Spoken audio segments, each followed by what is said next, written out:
मध्ये एक महत्वाची आणि ब्रेकिंग बातमी घेऊन आम्ही तुमच्या समोर आलेलो आहोत. अंबरनाथचा निकाल आता हाती आलेला आहे आणि अंबरनाथमध्ये आता भाजपने घवघवीत यश मिळवलेलं आहे. भाजपच्या तेजश्री करुंजले पाटील या 6,000 मतांनी जिंकलेल्या आहेत. त्या नगराध्यक्ष पदाच्या निवडणुकीमध्ये जिंकलेल्या आहेत. त्यांनी शिवसेनेच्या ज्या उमेदवार होत्या मनीषा वाळेकर यांचा पराभव केलेला आहे. मनीषा वाळेकर या आधी सुद्धा अंबरनाथ नगर परिषदेच्या नगराध्यक्ष राहिलेल्या आहेत.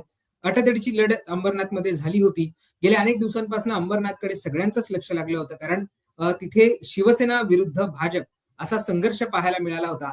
एकनाथ शिंदे यांची सभा झाली होती, त्याचबरोबर देवेंद्र फडणवीस यांनी सुद्धा अंबरनाथमध्ये सभा घेतली होती. देवेंद्र फडणवीस यांनी ज्या मोजक्या सभा घेतल्या त्याच्यामध्ये अंबरनाथचा सुद्धा समावेश होता. आणि या सगळ्यानंतर आता अंबरनाथमध्ये 30 वर्षानंतर सत्ता पालट झालेला आहे. शिवसेनेची सत्ता गेलेली आहे आणि भाजपने आता नगराध्यक्ष पदावर नगराध्यक्ष पद खेचून आणलेलं आहे, जिंकलेलं आहे.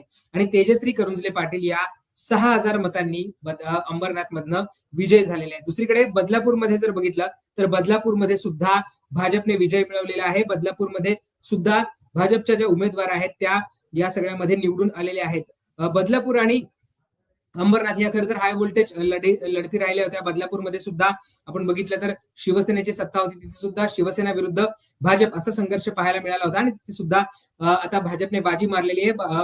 तिथे सुद्धा भाजपच्या नगराध्यक्ष आता या निवडून आलेल्या आहेत. त्यामुळे या दोन्ही महत्वाच्या ज्या नगर परिषदा होत्या त्या आता एकनाथ शिंदे यांच्या हातून गेलेल्या आहेत. खरं तर मोठी ताकद या दोन्ही ज्या नगर परिषद आहेत तिथे लावण्यात आली होती.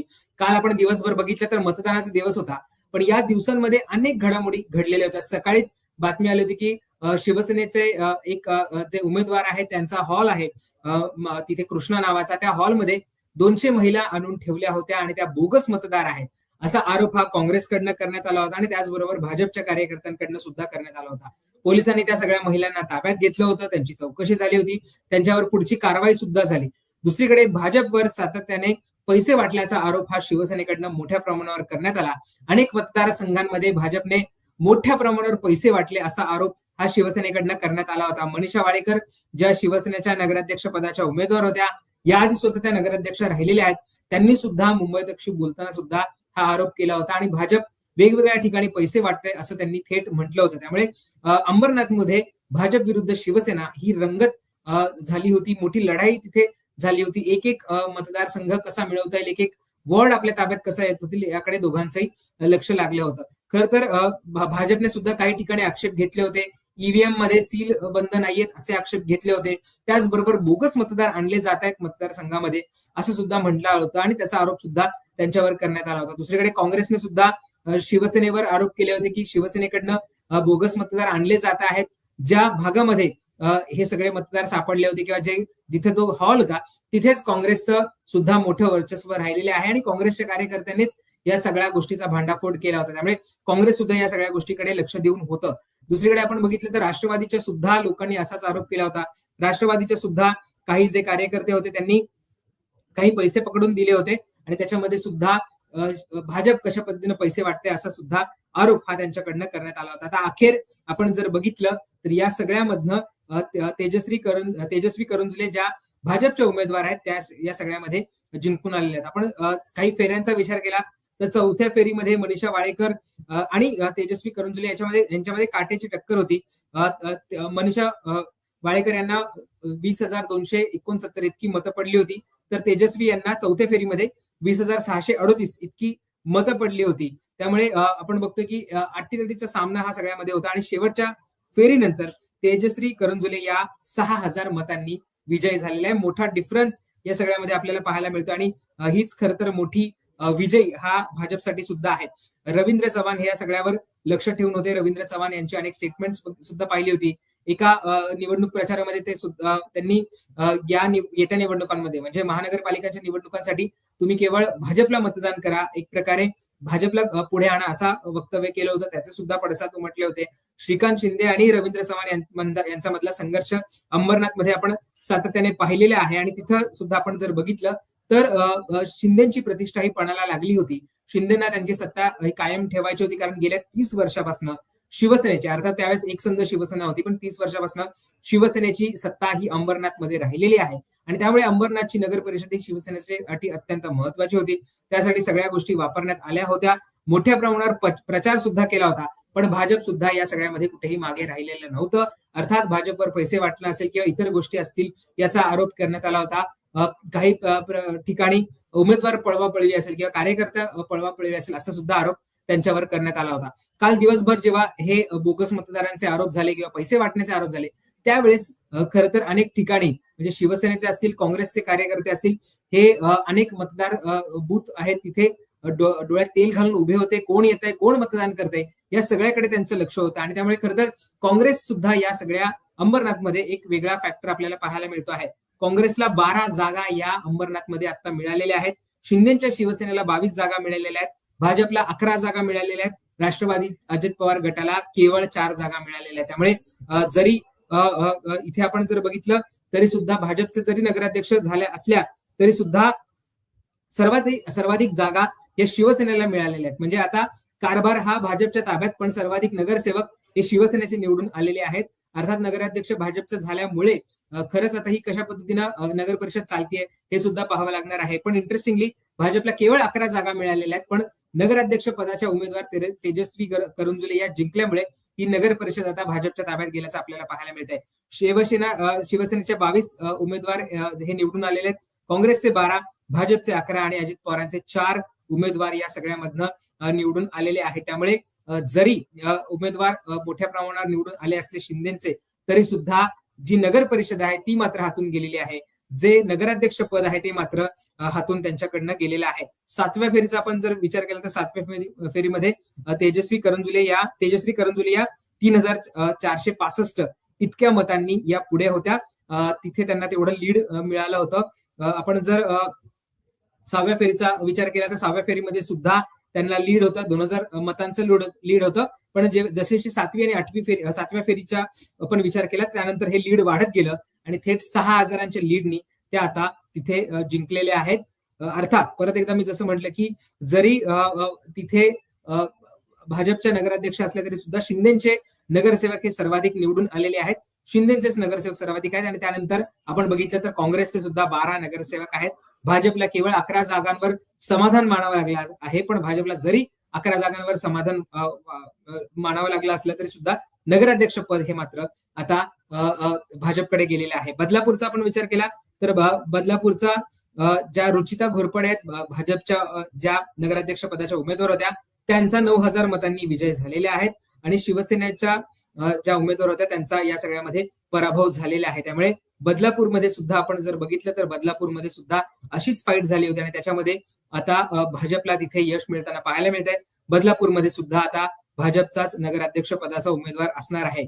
आपण जर बदलापूरचा विचार केला तर 12व्या फेरीमध्ये रुचिता घोरपडे ज्या भाजपच्या उमेदवार होत्या त्यांना 7604 इतकी मतं मिळाली होती.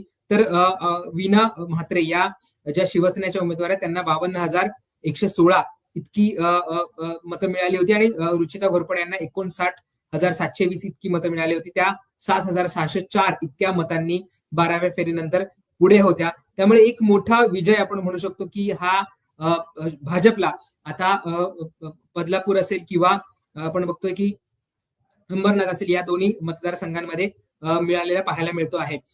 भाजपचे 29 उमेदवार हे खरं तर आघाडीवर होते आणि त्याचबरोबर शिंदे सेनेचे 15 उमेदवार हे बदलापूरमध्ये आघाडी होते. 3 जागांवर राष्ट्रवादी काँग्रेस ही आघाडीवर होती. एकूणच आपण बघितलं तर ही इंटरेस्टिंग निवडणूक झाली होती. बदलापूर असेल, अंबरनाथ असेल, अनेक गोष्टी झाल्या होत्या. गोळीबाराच्या घटना सुद्धा घडल्या होत्या. भाजपच्या एका उमेदवाराच्या कार्यालयावर सुद्धा गोळीबार झाला होता. दुसरीकडे पैसे वाटण्याचे आरोप झाले होते. दुसरीकडे उमेदवार पळवापळवीचे आरोप झाले होते. बोगस उमेदवार आणले असा सुद्धा आरोप झाला होता. पण या सगळ्यानंतर भाजपनेच हा सगळा गड राखलेला आहे. अर्थात जरी नगरसेवक त्यांचे कमी निवडून आले असले तरी सुद्धा नगराध्यक्ष ज्याचा असतो त्याच्या हातातच त्या सगळ्या नगर परिषदेच्या चाव्या असतात. त्यामुळे या दोन्ही भागांमध्ये म्हणजे बदलापूर असेल किंवा अंबरनाथ असेल या दोन्ही भागांमध्ये आता भाजपच इथे किंग मेकर ठरल्याचं आपल्याला पाहायला मिळतोय. अर्थात शिवसेनेचे नगरसेवक या दोन्ही ठिकाणी जास्ती प्रमाणात निवडून आले आहेत. काँग्रेसला सुद्धा मोठं यश हे आपल्याला अंबरनाथमध्ये मिळाल्याचं पाहायला मिळतो आहे. काल आम्ही दिवसभर या सगळ्या भागांमध्ये फिरत होतो त्यावेळेस आपण जर बघितलं तर अनेक ठिकाणी बघतोय की कार्यकर्ते सुद्धा समोरासमोर आले होते. त्यामुळे पोलिसांना काहीसा लाठीचार्ज सुद्धा करावा लागला होता. सौम्य लाठीचार्ज पोलिसांनी केला होता. नियंत्रणात परिस्थिती आणायचा प्रयत्न केला जात होता. भाजप आणि इतर जे उमेदवार होते त्यांनी एका मतदारसंघामध्ये आरोप केला की तिथलं ईव्हीएम बंद पडलं आणि शेजारच्या मतदारसंघामधलं शेजारच्या वॉर्डामधले ईव्हीएम तिथे आणून ठेवलं आणि त्याच्यावर मतदान घेण्यात आलं होतं. त्याच्यावर सुद्धा आक्षेप नोंदवण्यात आले होते. त्यामुळे अनेक आक्षेप होते, अनेक आरोप होते, प्रत्यारोप होते, अटीतटीची लढत होती. या सगळ्यामधनं आपण बघतोय की विजय मात्र इथे भाजपने खेचून आणलेला आहे. भाजपने नगराध्यक्ष पद स्वतःकडे खेचून आणलेलं आहे. मग ते बदलापूर असू किंवा अंबरनाथ असू, या दोन्ही ठिकाणी हे नगराध्यक्ष पद खेचून आणलेले आहे. आता याचा परिणाम खरं तर बीएमसी निवडणूक असेल किंवा ठाणे महानगरपालिकेची निवडणूक असेल, कल्याण डोंबिवली महानगरपालिकांची निवडणूक असेल, याच्यावर पडतो का हे पाहावं लागणार आहे. कारण कार्यकर्त्यांना बळ देण्यासाठी आता ही भाजपसाठी एक मोठी ताकद असणार आहे. एकनाथ शिंदे याच्याकडे कसं बघतात हे पाहावं लागणार आहे. कारण श्रीकांत शिंदे यांचा हा सगळा बदलापूर असेल किंवा अंबरनाथ असेल हा मतदारसंघ आहे. श्रीकांत शिंदे हे जातीने या सगळ्या ठिकाणी लक्ष घालत होते. अगदी आदल्या दिवसापर्यंत त्यांचं कशा पद्धतीनं काम चालू आहे, काय कशा पद्धतीनं प्रचार चालू आहे, कशा पद्धतीच्या घडामोडी घडतात यावर सगळ्यावर लक्ष होतं.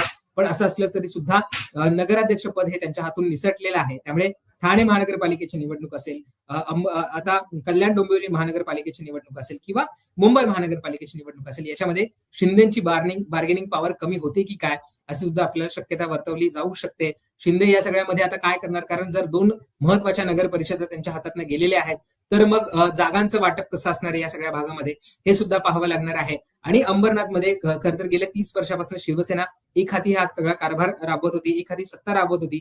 त्याला कुठेतरी भाजपने धक्के द्यायला सुरुवात केलेली आहे. एमएमआर रिजन मध्ये ठाणे जिल्ह्यामध्ये खास करून भाजपने आता मोठ्या प्रमाणात शिरकाव करायला सुरुवात केलेली आहे. आणि त्यांचाच मित्र पक्ष असलेला म्हणजे भाजप सत्तेमध्ये मित्र पक्ष असलेल्याच शिवसेनेला आता त्यांनी टक्कर द्यायला सुरुवात केलेली आहे. आणि शिवसेनेच्या हातनं या दोन्ही नगर परिषदा आता त्यांनी स्वतःकडे खेचून घेतलेल्या आहेत. या सगळ्यामुळे आता एकनाथ शिंदेना त्यांची पुढची रणनीती आखणं अत्यंत महत्वाचं असणार आहे. कारण येणाऱ्या महानगरपालिकांच्या निवडणुका अत्यंत महत्वाच्या आहेत. याच्यामध्ये असंच जर चित्र राहिलं, इन्कमिंग भाजपमध्ये वाढलं तर सुद्धा शिंदेना काहीसा धोका निर्माण होऊ शकतो. कारण गेल्या काळामध्ये बघितलं तर रवींद्र चव्हाण यांनी खरं तर कल्याण डोंबिवलीमध्ये मोठ्या प्रमाणात इन्कमिंग हे त्यांच्या पक्षामध्ये केलं होतं. खास करून शिवसेनेमधलेच अनेक कार्यकर्ते हे भाजपमध्ये गेले होते. त्यामुळे पुढच्या काळामध्ये सुद्धा शिंदेना आपले कार्यकर्ते स्वतःकडे ठेवणं हे अत्यंत महत्वाचं असणार आहे. आणि त्याच्यासाठी ते कशा पद्धतीने रणनीती आखतात हे सुद्धा पाहावं लागणार आहे. पण या 2 नगर परिषदा त्यांच्या हातात न जाणं हा त्यांच्यासाठी अर्थातच खूप मोठा धक्का आपण या सगळ्यामध्ये म्हणू शकतो. आणि त्याचा परिणाम येणाऱ्या महानगरपालिकांच्या निवडणुका असतील, बीएमसीच्या निवडणुका असतील, कल्याण डोंबिवली महानगरपालिकेची निवडणूक असेल किंवा ठाणे महानगरपालिकेची निवडणूक असेल, इथे बसताना आपल्याला पाहायला मिळू शकतो. त्यामुळे अत्यंत अटीतटीची झालेली लढाई, जिकरीची झालेली लढाई, एकमेकांच्या विरोधात लढलेली लढाई ही सगळी होती. आणि त्याच्यामध्ये भाजपने मात्र बाजी मारलेली आहे. अर्थात शिंदेंनी नगरसेवक स्वतःकडे अधिकाधिक ठेवायचा मिळवण्यामध्ये यश मिळवलेलं आहे. पण नगराध्यक्षपद हे अत्यंत महत्वाचं असतं. अधिक निर्णय हे नगराध्यक्ष पदाच्या माध्यमातून होत असतात. जनतेतनं नगराध्यक्ष आता निवडला जातो आहे. त्यामुळे जनतेने मात्र अंबरनाथच्या नगराध्यक्ष पदासाठी या तेजस्वी करंजुले ज्या भाजपच्या उमेदवार आहेत त्यांना पसंती दिलेली आहे. आणि बदलापूरमध्ये सुद्धा भाजपला पसंती दिली आहे. मात्र नगरसेवक हे मात्र शिंदेचे सर्वाधिक निवडून आलेले आहेत. त्यामुळे पुढच्या काळामध्ये हे काय होतं, पुढच्या काळामध्ये शिंदे कशी रणनीती आखतात आणि जो गड आहे ठाण्याचा तो त्यांना राखता येतो आहे का, जास्तीत जास्त सीट शिंदे त्यांच्या पदरात पाडून घेत आहेत का, हे सगळं पाहावं लागणार आहे. का भाजप अशाच पद्धतीने मित्रपक्षांच्या वर आता मित्रपक्षांची लढत देऊन मित्रपक्षात संपायचा प्रयत्न करताय का, हे सगळं पाहणं महत्वाचं असणार आहे. तुम्ही सुद्धा या सगळ्यावर प्रतिक्रिया, तुम्हाला सगळ्या याबद्दल काय वाटतं हे आम्हाला कमेंट करून सांगायला विसरू नका. आज दिवसभरामध्ये निवडणुकीचे सगळे अपडेट्स आम्ही तुमच्यापर्यंत पोहोचवत आहोत. त्यामुळे मुंबई तकला सबस्क्राईब केलं असेल ते करायला विसरू नका. बेल आयकॉनवर क्लिक केलं तुम्हाला या सगळ्या संदर्भातले अपडेट्स मिळतील. पाहत राहा मुंबई तक.